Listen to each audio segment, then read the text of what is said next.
Erev Tov. Ces paroles de Torah seront l'Ilui Nishmat, Arlet Baya Bat Rachel, l'Ilui Nishmat, Eli Eliyahu Chaim ben Esther Yitzhak, l'Ilui Nishmat, Sarit Bat Chaya, Aaron ben Avraham, et les Refoua Shlema de Turi Esther Bat Antonia Alton.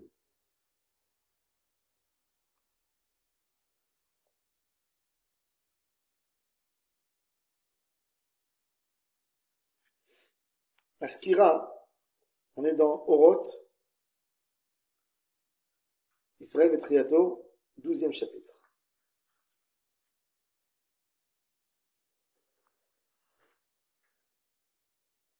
La Skira רואה את הכוח האלוהי, החי ופועל בתועפות גבורותיו ורוממות קודשו בכל מסיבות הטבע, בכל הליכות רוחות האדם, בכל סיבוכי המלחמות, בכל תוכני תעתועי האישים והעמים.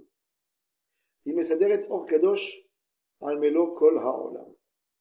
היא מחברת את הנפש העולמית עם רוחה ונשמתה. מאגדת את כל המפעל והמעשה המסותר בחגבי סלעים וסתרי מדרגות אל כל הגלוי והמופיע בפליאות נוראות, ביד חזקה ובזרוע נטויה, באותות ובמופתים בגילוי שכינה ובנבואה מאירה.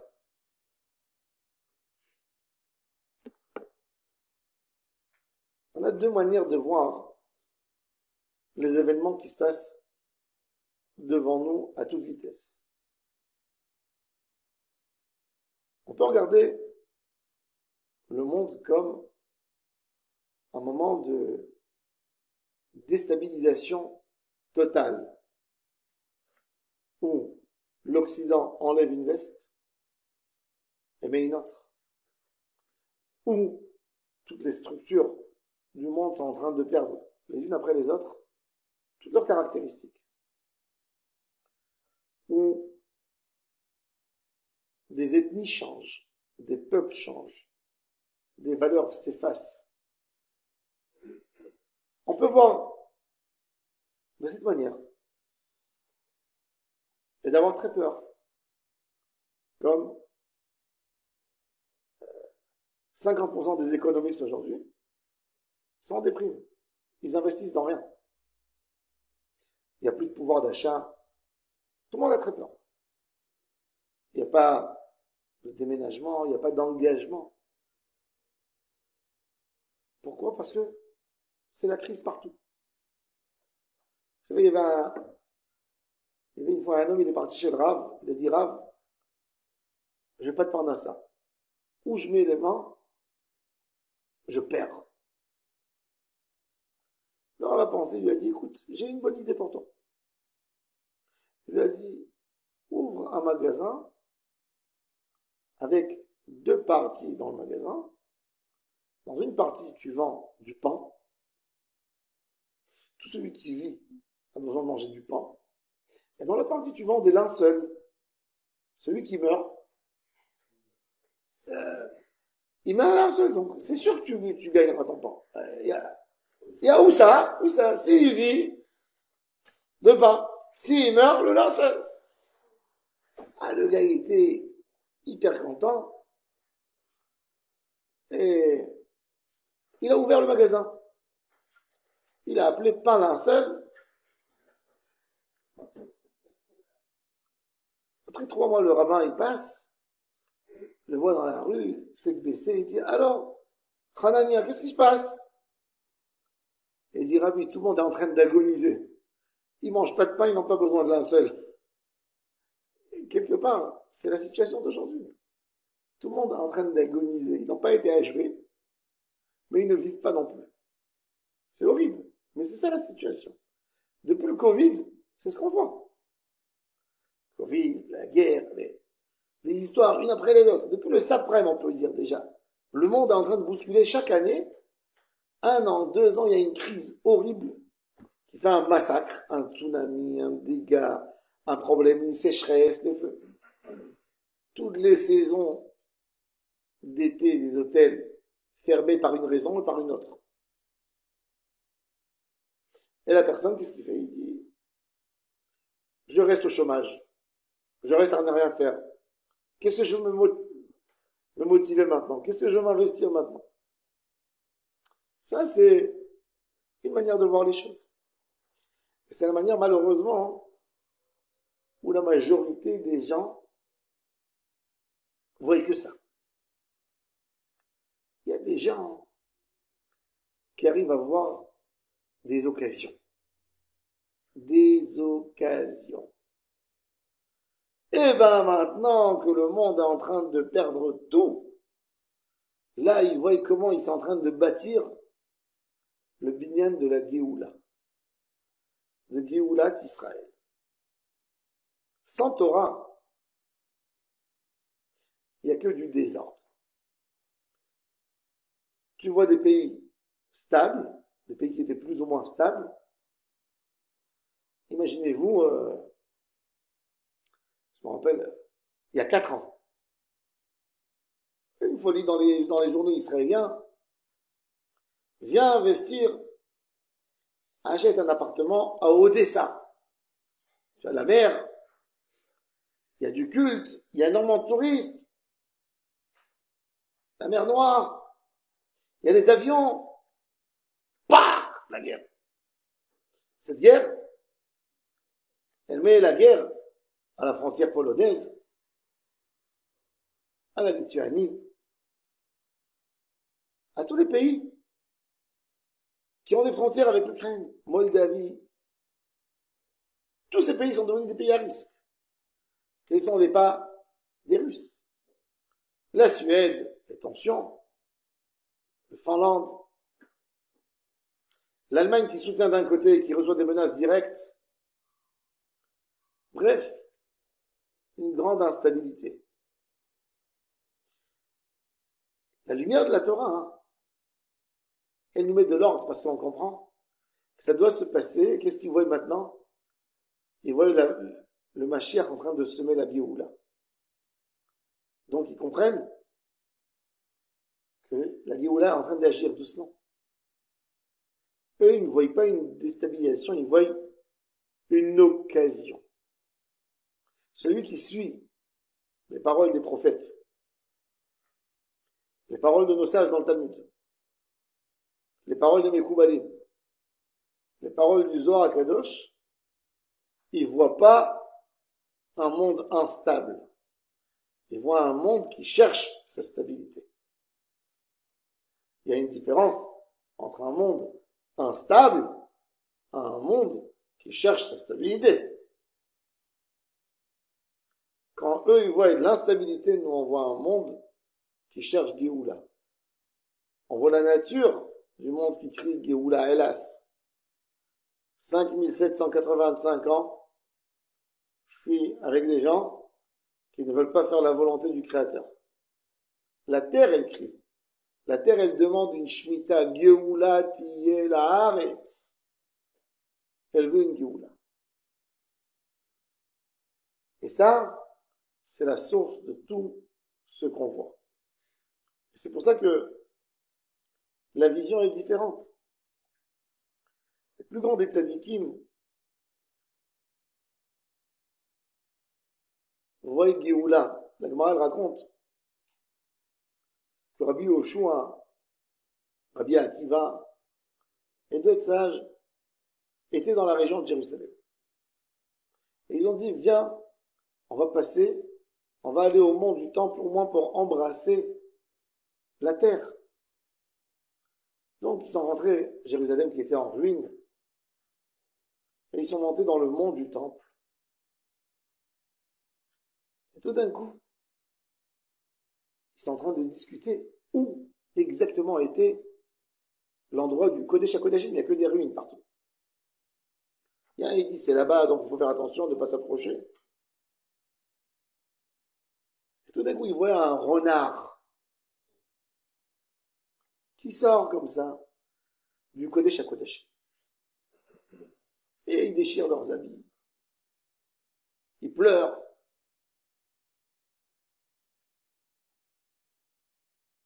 Rabbi Akiva est avec eux et il fait un sourire. Il se retourne le groupe vers lui. Akiva, c'est le moment de sourire. Pourquoi tu souris? Regarde, un renard. Il dit, en souriant, et pourquoi vous pleurez? Akiva, qu'est-ce que tu parles? Tu vois pas que les paroles de David dans le chapitre 137 se réalisent? Shu'alim il-Khubo. Alar Tzion Sheshamem, Shu'alim il-Khubo. David, il a fait une poésie horrible sur le moment de la galoute. An Naharot Babel. Sham Yashavnu Gam Bachlinu Bezochenu et Tzion. Tu ne vois pas?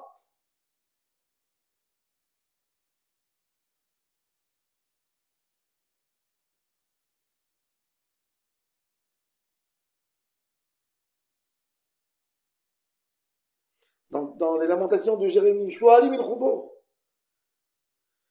Dans le 137, c'est les lamentations de David sur les fleuves de Babel. Il dit, mais qu'est-ce qui est écrit à la fin? Ata Adonai le'olam teshev. Il dit, si les renards sont venus, il y a la suite. Il y a la suite. Pourquoi vous regardez que l'épisode des renards? Pensez qu'il y a une suite. David Ameler, dans Tehilim,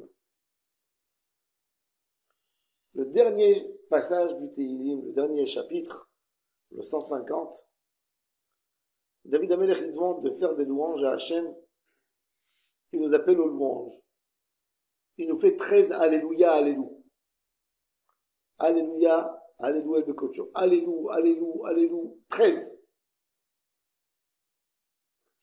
Rabbi Eliezer Okeach, un des sages de France, des Rishonim, il dit, c'est contre les 13 midot d'Akadosh Baruch Hu, Hashem, Hashem, El Rachum Vechanu, les 13 habits que Hashem porte. Et il y a 10 fois dans lequel on va faire Alléluia, B, Tof, Mahol, B, ça c'est 10. C'est les 10 sphirotes, les 10 sphères. Chanter et comprendre que chaque chose nous rapproche à la Géoula. Vous savez, la musique est composée avec des sons. Si vous séparez les sons, prenez un disque de musique et vous allez vous allez arriver à ralentir, ou vous allez voir que le violon ou que la guitare, vous allez réussir à séparer un son d'un autre. Ça va vous faire ton.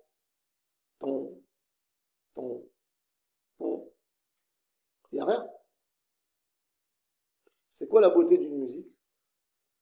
C'est l'assemblage de tous les sons qui nous fait une mélodie. Quand on voit des choses qui se passent pas avec un regard de Torah, on voit des sons, des événements séparés, et on n'arrive pas à comprendre vers où ça va, qu'est-ce que ça donne. On n'arrive pas à voir. Et ça, c'est la pire des galouillottes, qu'on n'arrive pas à comprendre. Le mot galoute, quelque part, c'est les galottes. Les galottes. Alors les galottes quoi? C'est que ta terre, elles ne sont pas couvertes du tout. Ça c'est galoute. La terre était couverte par toi, ben, tu l'as découverte, ses habitants sont partis. Mais le rôle de la galoute c'est quoi? C'est le guilouille. C'est de comprendre. Am Israël souffrait énormément en Égypte. Souffrait énormément.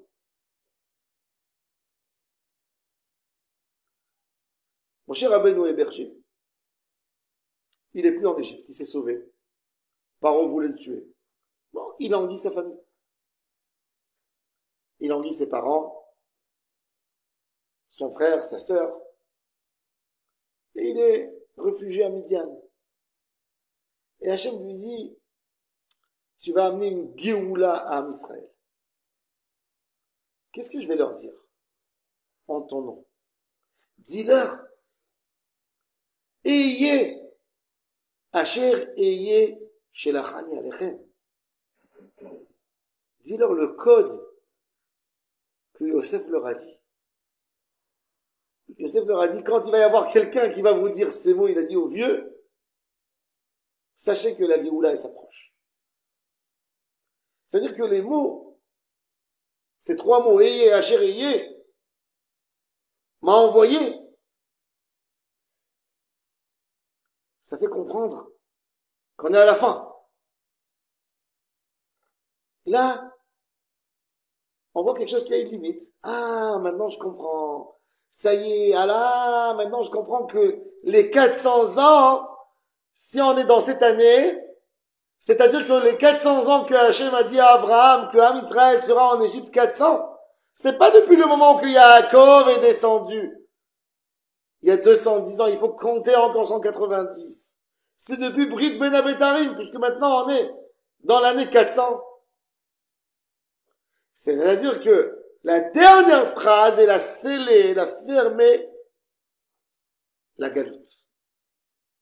Ça, c'est une vision. Géoula. Qu'est-ce qu'il a dit? Il a dit 3 mots.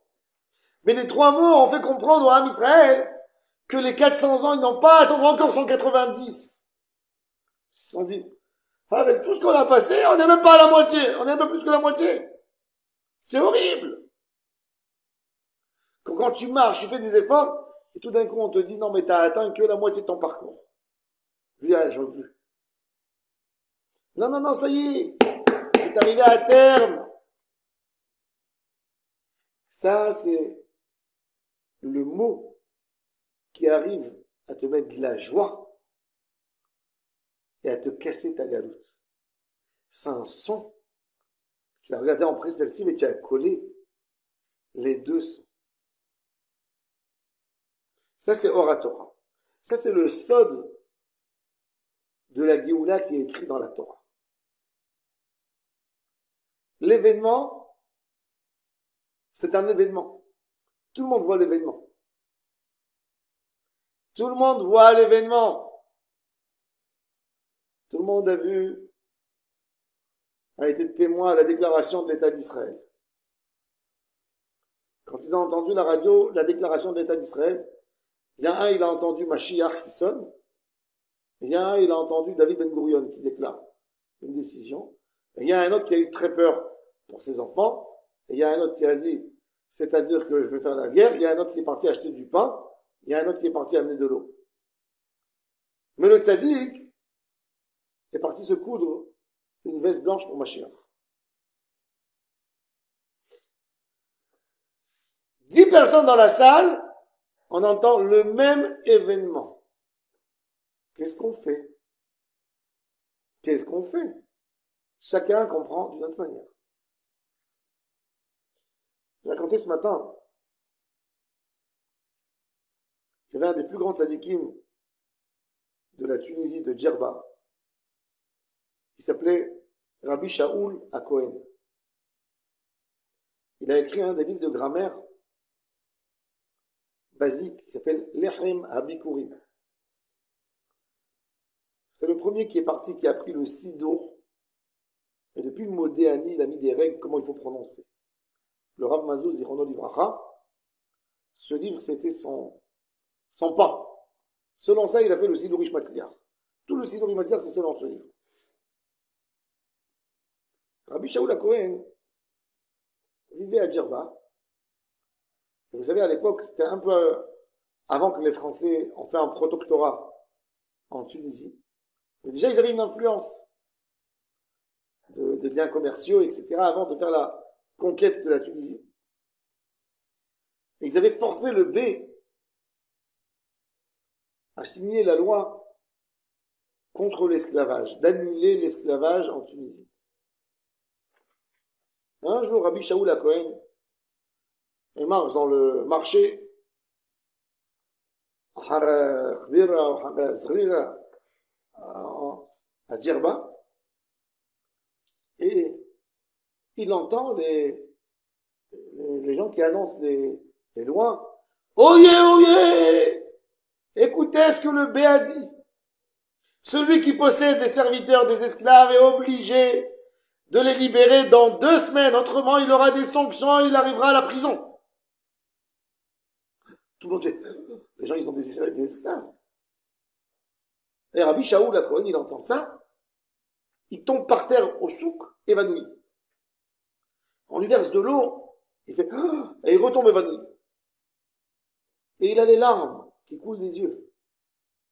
À un moment, il voit que fait un sourire. Il a pleuré, et tout à coup, il fait un sourire. Il est évanoui. Ils ont versé de l'eau. Ils l'ont réanimé, ils lui ont dit, mais qu'est-ce qui s'est passé? Tu t'es évanoui, on dirait que tu as 20 esclaves. Tu n'as même pas de quoi payer un homme de ménage pour un quart d'heure chez toi à la maison tellement tu es pauvre. Tu pleures et tu t'attristes sur la loi des esclaves comme si tu possédais une usine entière. Il leur a dit, les esclaves, c'est les enfants de qui? De Ham, Afrique, qui a été maudit par son père Noé. Pour la Havera qu'il a fait, il lui a dit, Eved Avadim, Yelecha Israël. Et il dit, je pleure, car l'enfant de Shem, le Sémite, le préféré d'Hachem, il est encore esclave, et les esclaves sont plus esclaves. Il a dit, j'avais une tellement grande peine que je me suis évanoui. Il dit, quand ma neshama est montée comme ça en haut, les anges ont vu mon âme, comment elle est sincère, comment elle crie, elle est douloureuse sur la peine du Ham Israël. Et ils m'ont dit, viens, parle devant Hachem. Il est dans le trône céleste. Parle, crie, dis ce que tu as à dire. Il dit, et j'ai hurlé de toutes mes forces. Et Akadosh Baruch Hu m'a dit, qu'est-ce que tu veux, mon fils? Et je lui ai crié, j'ai dit, c'est pas possible, j'accepte pas une chose pareille. Et Hachem m'a dit, t'inquiète pas, la Géoula, elle arrive prochainement. Et je lui ai dit, est-ce que je la verrai de mes yeux? Il m'a dit, non, pas toi. Est-ce que mon fils, il verra cette Géoula? Il a dit, non plus. Mais ton petit-fils assistera au moment où elle commencera cette Géoula. C'est qui le petit-fils de Rabbi Shaul HaKohen? C'est le possèque vénère des Juifs de Djerba et de Tunisie? Non. Rabbi Chelfoun Moshe HaKohen. Rabbi Chelfoun, il a écrit 40 ou 50 livres. Un de ces livres que j'ai à la maison d'ailleurs, qu'il a édité en 1949 à Djerba, le guide pratique de la Aliyah. Et il écrit aux Juifs, en judéo-arabe et en hébreu, comment, quand ils font la Aliyah en Israël, comment on ouvre un compte en banque ici, où il faut aller s'installer, qu'est-ce qu'il faut amener quelle marchandise il faut amener de Tunisie qui n'existe pas en Israël, qu'est-ce qu'il ne faut pas amener quand ils font les cadres, dans quelle zone il leur parle des infrastructures qu'il y a en Israël. Ça, c'est une ville qui fabrique du métal, ça, c'est une ville qui fait de la nourriture, celui qui veut s'installer ici, celui qui veut une occasion. Il écrit pour les Juifs de Tunisie, pour les motiver à faire la Aliyah. Le tzaddik, il voit dans chaque événement une occasion pour parler avec Hachem sur ses enfants. Toute sa vie, ce Ham Israël, il est concentré là-dessus. C'est ce qu'il voit. C'est ce qu'il respire. Ce qu'il touche.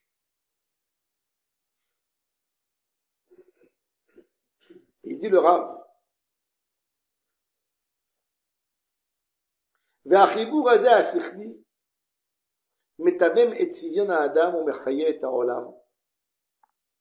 כשאור ישראל מתגלה על ידי עומק הדעת ומעמקי האמונה לראות איך כל העלילות מראש ועד סוף, מראש מקדמי תבל עד אחרית ימים אחרונים, מתועפות תנועות רוחניות אדירות הופעות שכליות ומוסריות מלאות וטובות, חידושי חוכמות ומדעים נשגבים ומשוכללים, כל הערות, תורות, כוחות כלליים, פרטים, הכל תנועת עולמים גדולה, תנועת הערת אורו של משיח.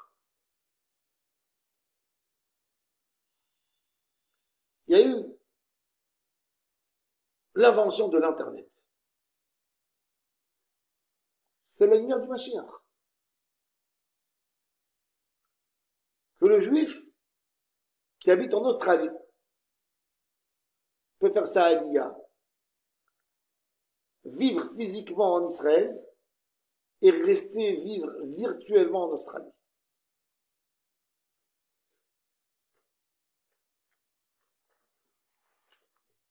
Je connais une femme, elle a fait sa aliyah du Canada à Ranana. Son rôle à elle, c'était quoi? C'est analyser les radios. On reçoit sur les ordinateurs les médecins, les données. Elle vérifie les radios. Elle travaille dans un grand cabinet. Et elle était un jour dans un shiur Torah où il y avait un rav invité. Il parlait d'Eretz Israël. Et elle sentait que ça l'a touchée. Elle avait des larmes aux yeux. Elle a dit à son mari, je veux faire la aliyah. Son mari lui a dit, mais tu es folle, mais t'as un job, tu as tout, mais comme ça, quitter tout du jour au lendemain, et qu'est-ce qu'on va faire en Israël? Elle a dit, je vais en Israël. Tu veux, tu viens. Tu veux pas, je vais toute seule. Elle a vu comme ça. Elle est partie. Elle a laissé une lettre de démission dans son travail. Ils ont dit, mais tu es folle, on va t'ajouter. Reste là. Ils ont fait une proposition, augmentation. Elle a dit non. Elle est venue en Israël. Ils ont essayé de prendre des remplaçants, les analyses pas bonnes, comme qu'elle faisait. Ils l'ont appelé, ils lui ont dit, écoute, on vient, on t'installe dans ton appartement en Israël, une chambre avec tout le logiciel qu'il faut. Et on t'envoie les données et tu nous les rends. Mais bon, il ne faut pas que tu tardes trop. Elle a dit non, ça tombe très bien. Parce que la nuit chez vous, c'est la journée chez moi. Donc vous avez tout de suite les analyses. Si avant je travaillais, je recevais le travail dimanche, donc il fallait attendre lundi pour que je vienne travailler là. Dimanche, dans la nuit du dimanche, je travaille lundi matin, donc ça va vous ajouter du succès. Donc ils sont venus lui ont installé tout le logiciel. Ils lui ont donné l'augmentation qu'il lui avait donnée. Et Baruch Hashem, elle a eu une aliyah de rêve. Elle est restée dans son emploi. Et tout ça, Akadosh Baruch Hu fait, on ne peut pas s'imaginer. Vous savez combien de sociétés israéliennes vivent aujourd'hui dans le monde grâce à Internet? Combien de personnes ça leur a permis de faire la aliyah? Ils ont les caméras sur les bureaux. Ils gèrent tout d'ici. Et ils voyagent de temps en temps. Est-ce que ça, c'est pas de la Géoula? Il dit le Rav, tout ce qui se passe, tout ce que vous voyez autour de vous, si vous avez l'œil, vous comprendrez que tout c'est pour préparer la Géoula. La guerre de l'Ukraine-Russie, je suis pas encore suffisamment compétent en Torah. Moi, je peux comprendre que ça répare la Géoula. C'est en train de dévaliser l'Europe et d'hommes de leurs armes qu'ils avaient. Donc, ça ne peut pas se retourner contre nous. C'est de laisser s'occuper dans leurs problèmes. C'est la Russie est arrivée à sa fin. Donc, la guerre, elle lui a mangé sa tête. 4 ans de guerre, c'est de l'argent. C'est de l'argent. On ne gagne pas d'une guerre. L'Ukraine, la somme d'argent qu'elle a mis là-bas, c'est le règlement de compte dans cette terre qui est imbibée du sang juif. Imbibée. Les Ukrainiens, c'est les pires. Ils ont dit aux nazis, Pourquoi vous tuez les Juifs? Donnez-nous à nous la permission de les tuer. Avec des haches. Faut pas oublier ça. Il y a 20 ans, j'étais à Mijibouj, la tombe du Baal Shem Tov. J'ai vu un monsieur, il parlait russe et yiddish. Un vieux monsieur avec une casquette. Il a enlevé le col comme ça, et il m'a montré le tatouage du numéro sur sa main. Il m'a dit, viens, viens, je vais te montrer. Je comprends un peu le yiddish. Viens, je vais te montrer où ils ont tué mes parents, ils ont tué toute la famille. Viens. Je monte, il me fait monter une colline. Il me dit, tu vois le fleuve, il y a ici un fleuve, il s'appelle le fleuve Boug. Il me dit, ce fleuve, pendant 11 jours, il était rouge dans toute la région du sang des Juifs qui étaient tués et jetés dans le fleuve. Il était rouge, il me dit, ça coulait pas d'eau, de l'eau, il me dit, c'était rouge. Il me dit, les corps infestés comme ça, 11 jours. Il dit, ici, ils ont tué 7000 personnes. Vous allez à Ouman, ils ont ramassé là-bas ils ont tué 30 000. Chacun voit. Kiev, Babillard, une petite pierre qui raconte l'histoire des dizaines de milliers de Juifs qui ont été mis dans les trous de la terre vivants. Ils ont été couverts. La terre, elle tremblait 3 jours. Ça, c'est l'Ukraine. Rabbi Nachman, il a dit, il y a une Mishnah dans ma Masechet Shabbat. En korin, ve'en polin, les oraner. On ne lit pas à la lumière de la bougie pour ne pas toucher la bougie Shabbat. Ve'en polin, on ne nettoie pas les habits avec des pellicules, etc. à la lumière de la bougie. Rabbi Nachman de Breslev, qui a vu déjà les massacres des Juifs à son époque en Ukraine, il a dit En Ukrin, ve'en Poilin, Pologne. Il n'y a pas d'Ukraine, il n'y a pas de Pologne avant que Mashiach va venir. Ces deux pays vont disparaître sur ce qu'ils ont fait aux Juifs. Ça, c'est les paroles de Rabbi Nachman. Il a dit En Ukrin, ve'en Poilin, les Oraner, devant, à côté de la bougie du Mashiach. Il y a le règlement de compte. Et l'Allemagne, on n'a même pas parlé.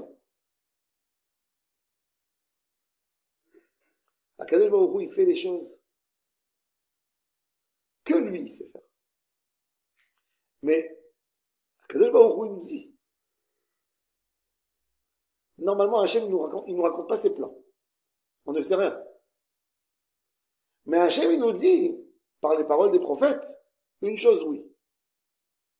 Que tous les événements qui vont se faire à la fin des temps, c'est pour nous. Tout. Tout pour nous. De la même manière que l'Égypte, tout ce qui s'est passé, c'était pas que nous on a profité de ce que Akadosh Baruch Hu a fait aux Égyptiens pour prendre fuite.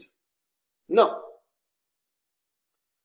Tout ce qui a été fait à l'Égypte, pour Am Israël, c'est pour ça qu'il y a la dernière plaie. Makan Bechorot, vous avez touché le fils aîné d'Hachem. Le Bechor, alors payé dans les Bechorot. Pour ne pas qu'on dise que des historiens, demain, ils vont venir, ils vont dire, en effet, le bon Dieu a essayé de frapper les peuples qui n'étaient pas monothéistes et il s'est attaqué aux Égyptiens. Et puis ils avaient une minorité ethnique qui voulait tout le temps partir, ben ils ont profité de l'occasion, ils sont sortis. Non! Non! Tout est venu pour le Ham Israël. Alors les paroles des prophètes, ils nous ouvrent un voile pour nous dire que tout ce qui va se passer à la fin des temps, c'est pour Ham Israël. Qui est l'homme qui est capable de voir? Le problème, c'est que les gens qui nous dirigent sont des aveugles. Ils n'ont pas de Torah. Alors ils ne voient pas la Géoula. C'est pour ça qu'ils ont peur des goïms. Normalement, on aurait dû se moquer de tous, éclater de rire quand on voit Macron qui a envie de faire une réunion de 100 pays pour déclarer la Palestine. On devrait éclater de rire, c'est la plus belle des blagues. Il ne peut rien faire. Rien. Et s'il fait, chaque pas qu'il fait, c'est pour accélérer la Géoula. Et pour creuser sa tombe un peu plus profond. On n'a pas de quoi avoir peur. Parce que le train est sorti de la station. On a quitté Gare de l'Est et Gare du Nord et Gare de Lyon. On est en train de voyager. Vous voulez vous préparer, vous voulez nous aider, vous allez être bénis. Vous voulez pas nous aider, on arrivera à la destination. Avec vous et sans vous. Hachem a déclaré la Géoula. Elle a commencé. Elle a commencé. Vous voulez être écrit dans le livre de l'histoire comme ceux qui ont essayé de mettre des bâtons dans les roues. Ça va pas vous aider, vous allez rester là-bas. Vous voulez être les enfants d'Hachem? Vous voulez être déclarés comme ceux qui sont là pour comprendre la volonté divine? Vous voulez être comme Cyrus, qui est mentionné pour le bien dans le livre de Ezra et de Nehemiah? Tant mieux. Vous voulez pas? Vous allez vous appeler comme des Nabucodonosor. Pas de problème. Mais il faut voir, nous on doit voir la Géoula. Celui qui a des yeux de Emouna, il essaie de comprendre. Tout, il faut savoir. Quand vous voyez dans les journaux des pages, il y a dans les journaux les infos simples, secs. Il y a eu tel et tel événement qui s'est passé. Ça intéresse personne. Qu'est-ce qui intéresse les gens? Le débat autour de la table. De qu'est-ce qui va se passer? Quelle est l'influence? Qu'est-ce que ça veut dire l'info? Il y a l'info, il y a comment on commente les infos. Ce qui est très intéressant, c'est que sur n'importe quelle info qui va se faire apparaître, ben vous allez avoir deux personnes. Si vous savez qu'il y a un qui est de l'extrême gauche et il y a un de l'extrême droite, et c'est ce qu'on fait dans les débats, on les met à côté d'une table et chacun va voir d'une autre manière. Un pro-russe qui va voir le soutien que l'Allemagne a donné à l'Ukraine va dire « Oh, ça donne beaucoup d'avantages maintenant pour l'Ukraine, mais l'Allemagne, je pense que tout son économie va couler, parce qu'il est pro-russe. Parce que maintenant, les gens ne voudront pas faire des contrats parce qu'il a ouvert un front direct. Et celui qui est anti-russe, il va dire c'est magnifique. L'Allemagne, elle a enfin montré sa grandeur. Enfin, elle s'est comportée comme un pays qui a 100 millions de citoyens. Enfin, elle a son mot à dire. Et ben maintenant, je pense que ça va renforcer encore plus l'Allemagne. C'est plus un toutou, etc. De manière différente de voir les choses. Pourquoi? Parce que dans les cœurs de ces gens, il y a une motivation. Ils veulent voir, un, il veut voir le succès de ce pays, l'autre, il veut voir la destruction totale du pays. Le Rav Kook, beaucoup écrit dans le livre, et c'était ça le Rav Kook. Pourquoi nous, on n'est pas capable d'être collé à la Nekuda d'Akadosh Baruch Hu pour voir tout par rapport à la Géoula? De cette même manière que ce monsieur, quand il voit telle info, il se dit c'est en faveur de son intérêt. Pourquoi nous, on n'est pas capable de voir les choses avec des yeux Géoula? C'est un problème. C'est-à-dire qu'on n'est pas vraiment proche d'Hachem. C'est-à-dire qu'on n'attend pas vraiment la Géoula. Si on voyait ça de ses yeux, de cette manière, ben on aurait été proche de la Géoula. Il y avait des tzadikim qui ont vu, hein. Il y avait des tzadikim qui achetaient des terres en Israël en 39, en 40, en 44, 45, quand il y avait les émeutes. Et les autres qui rigolaient sur eux, ils disaient non, on va aller acheter à New York. Le Chazon Ish, il marchait avec les gens qui venaient des États-Unis. En 48, 49, 50, il venait à Bnei Brak. Il venait lui prendre une bracha. Et le Chazon Ish disait, alors, tu as acheté une maison ici ou pas? Ça coûtait rien, une maison. Ça coûtait 12 mois de salaire. 12 mois de salaire, tu avais une maison avec une cour. 12 mois. C'était équivalent à 40 lires. L'homme, il touchait par mois 5 lires.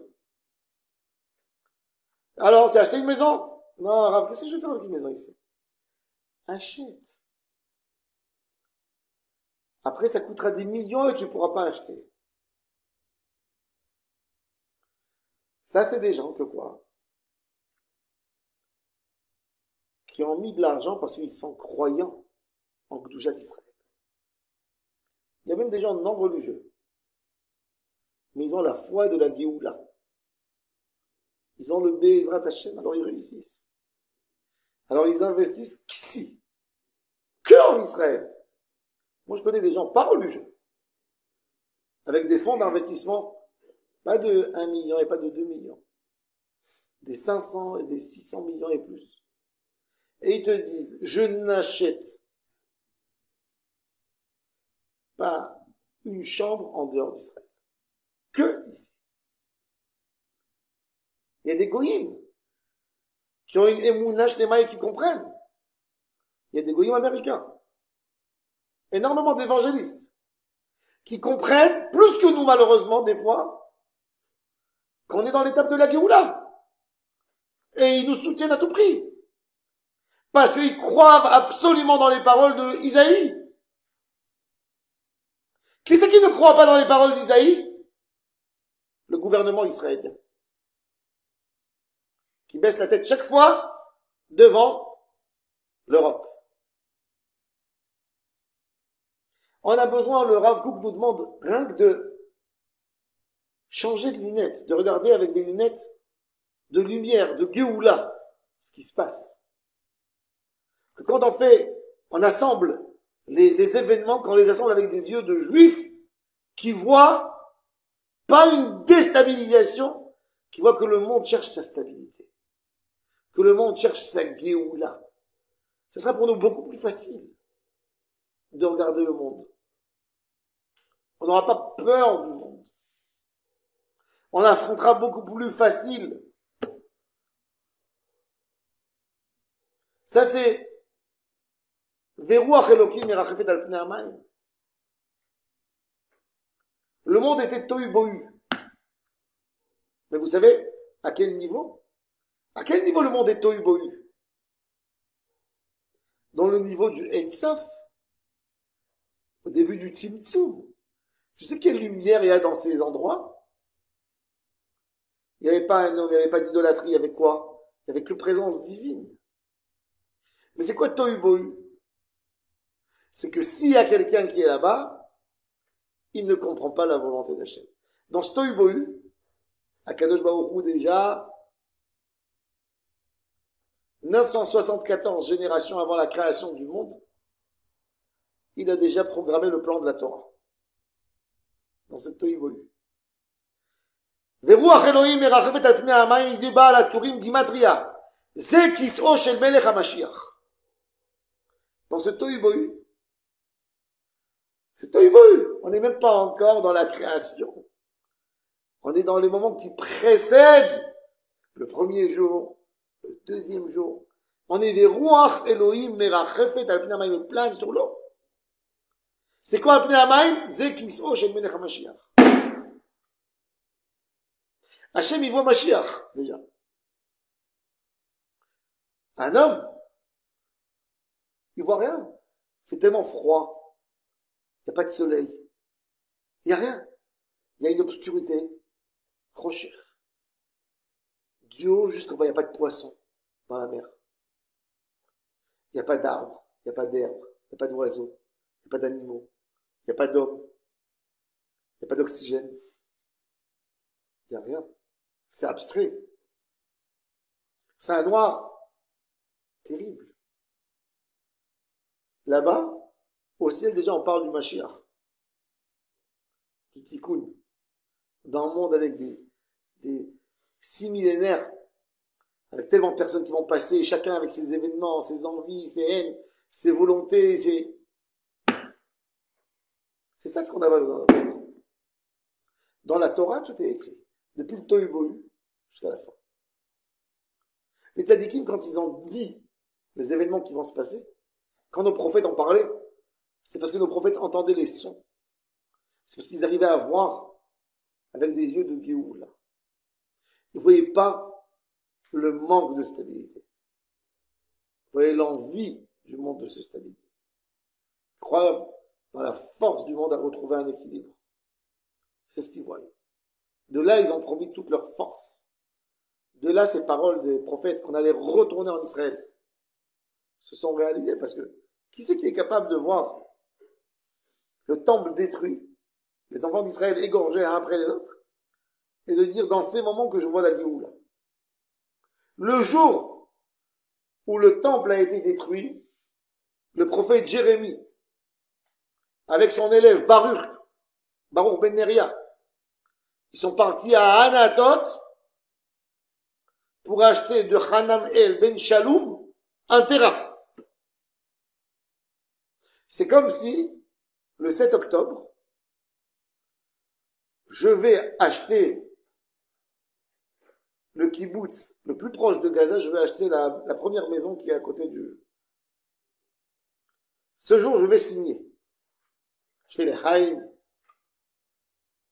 C'est ce qu'il a fait. Et Jérémie dit à Hachem, mais pourquoi tu m'envoies à Anatot, qui est dans les terres de Binyamin? Il a quitté Jérusalem. Et quand il revient, il voit Jérusalem en cendres. Pourquoi tu m'as envoyé? Sadot bakesef ikanu, dans cette terre, ça sera cher de trouver une terre. Dans ces moments où personne qui veut des terres. Ah, tu veux me donner des espèces un peu pour pouvoir m'aider à courir, à me sauver d'ici plus vite, à prendre un billet d'avion. Sadot bakesef ikanu. Ça, c'est le tzaddik. Il voit pas plus loin que son nez, non. Il voit des occasions. Il voit pas des désastres. Il voit pas de la destruction. Il voit Mashiach. Quand un, il entend la sirène, il rentre en miklat et l'autre, il s'approche de la fenêtre, il dit, ah, j'entends Mashiach qui s'approche. Mashiach. Ça c'est quand on est collé à une Géoula, tout c'est Mashiach. Un jour, j'avais entendu du Rav Mordechai Eliyahu, avec ça j'ai terminé. Il y avait un tzaddik à Yerushalayim, d'Irak, il est venu. Il s'appelait Rabbi Tzad Karhoutzen. Et Rav Mordechai Eliyahu lui a dit pendant c'était la moed Sukkot. Il lui a dit, est-ce que je peux venir vous rendre visite de fête, prendre une bracha, l'après-midi chez vous à la soukha à la maison? Il a dit, avec plaisir, mon fils, viens.